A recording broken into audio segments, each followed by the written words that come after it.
স্বচ্ছ, দুর্নীতিমুক্ত ও স্বস্তিদায়ক হজ ব্যবস্থাপনা নিশ্চিত করতে সরকার প্রয়োজনীয় সব পদক্ষেপ গ্রহণ করবে, এমনটা জানিয়েছেন বেসামরিক বিমান ও পর্যটন প্রতিমন্ত্রী এম রশিদুজ্জামান মিল্লাত। বলেন, শুধু বিমান টিকিট নয়, আনুষঙ্গিক খরচ কমিয়ে হজ প্যাকেজ সাজানো হবে।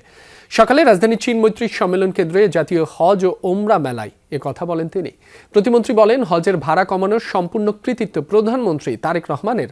হজের সুযোগ সুবিধা নিশ্চিতে সৌদি রাষ্ট্রদূতকে ডাকা হয়েছিল, আরও খরচ কমানোর জন্য আলোচনা হয়েছে। এ সময় প্রতিমন্ত্রী জানান, ডি ক্যাটাগরির টাকায় সি ক্যাটাগরির সেবা নিশ্চিত করার চেষ্টা করছে সরকার। বলেন, 2026 সালের হজ ব্যবস্থার তুলনায় 2027-এর হজ ব্যবস্থা আরও ভালো করতে চায় দেশীয় এজেন্সিগুলো। এ সময় হাজিদের লাগেজ, খাবার সহ অন্যান্য অভিযোগের সমাধান হবে বলে আশ্বাস দেন প্রতিমন্ত্রী। অনুষ্ঠানে লাইসেন্সবিহীন ব্যক্তি বা সেলিব্রিটিদের প্রলোভনে হজের টাকা না দেওয়ার আহ্বান জানায় হাব। এবারের মেলায় 163টি স্টল বসেছে। হজ প্যাকেজের দাম যে বিমানের ভাড়া কমিয়েই শুধু হবে তা তো নয়, আরো অনেকগুলি আনুষঙ্গিক খরচ আছে।